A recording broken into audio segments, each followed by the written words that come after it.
Bismillahirrahmanirrahim. Assalamualaikum warahmatullahi wabarakatuh.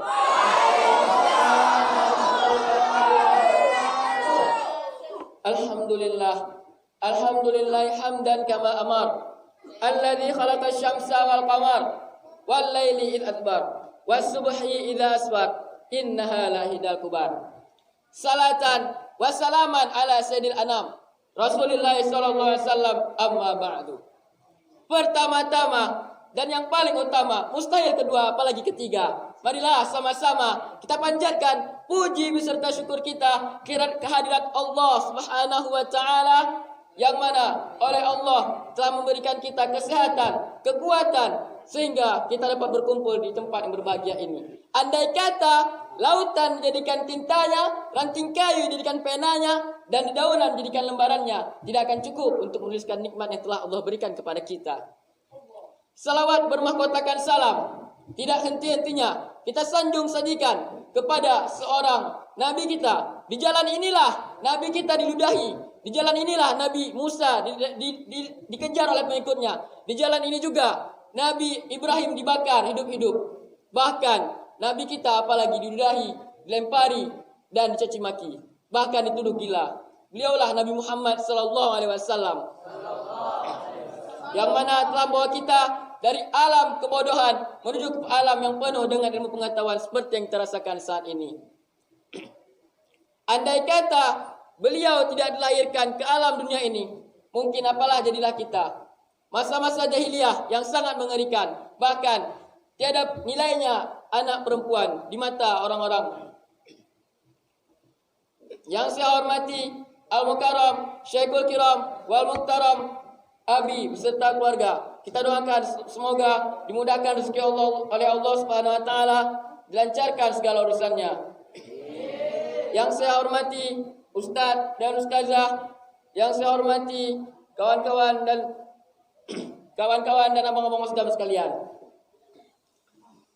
Ketika Allah Subhanahu wa taala menciptakan seorang manusia, diciptakannya terlebih dahulu segenggam daging, dan dari segenggam daging itu dibaluti dengan segumpal darah, yang mana dari segumpal darah itu diberikan rasa kasih dan sayang.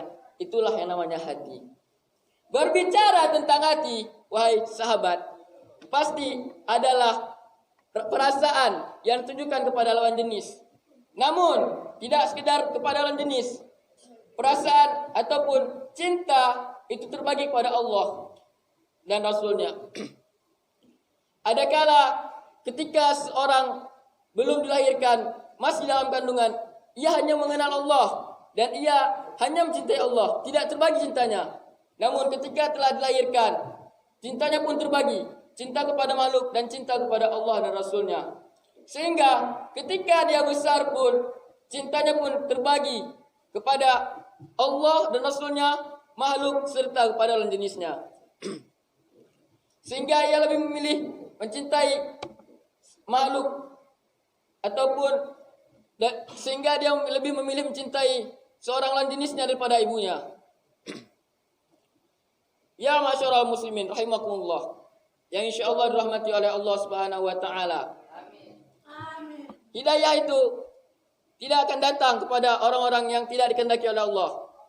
Sebagaimana ketika tukang sisir anak gadis Fir'aun, dia tinggal seratap dengan Fir'aun, bahkan istri Fir'aun.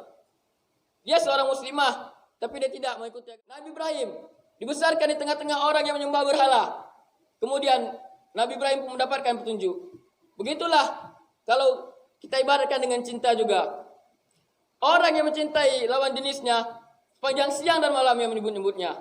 Bahkan orang yang mencintai harta, tergila-gila dunia, terus dikejar-kejarnya, dan hingga lupa kepada cintanya Allah, cinta yang abadi. Ya masyarul muslimin yang berbahagia, berbicara dengan cinta, cinta ini adalah suatu keabadian. Dia suatu kesucian, tidak akan dapat diraih oleh orang-orang yang mencintai dan bersih hatinya. Sehingga banyak orang-orang yang mencintai Allah dan zuhud kepada dunia akan menjadikan dirinya seperti waliullah, mendapatkan karamah di sisi Allah. Berbeda dengan orang-orang yang mengejar dunia, sibuk memikirkan dunia, entah apa yang dikejarnya, sehingga dia pun tergila-gila dengan chip di luar sana, tergila-gila dengan game, siang malam duduk di warung kopi yang hanya dipermainkan game, dan game. Bahkan Al-Quran pun lupa, lalai akan Allah. Bahkan yang lebih parahnya lagi, boncengan dengan anak gadis orang. Takbir! Takbir! Takbir! Di muslim yang sekarang ini, wahai sahabat,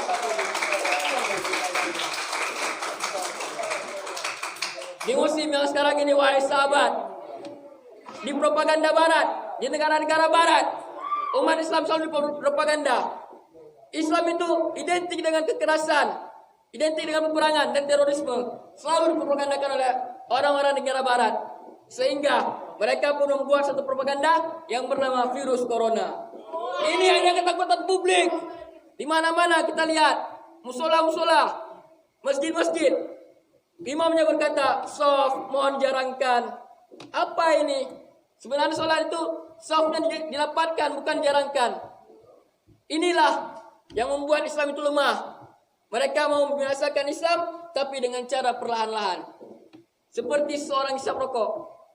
Merokok itu membunuhmu, tapi secara perlahan. Begitulah propaganda barat. Bahkan mereka membuat virus vaksinasi. Kita mau suntik supaya apa? Supaya tidak ada lagi Islam di negara ini, supaya tidak ada lagi Islam di dunia ini. Begitulah propaganda barat. Mereka sibuk mencintai dunia, sedangkan mereka tidak mencintai Tuhannya. Ya masyarul jid, rahimakumullah. Beginilah kehidupan. Cinta itu, beginilah kehidupan. Kalau seorang itu tidak mencintai Tuhannya, lalai akan dunia, begitulah dia akan melemahkan umat Islam. Belum lagi yang sekarang ini adalah kebanyakan anak-anak muda itu jarang jumpai di masjid, bahkan di musola.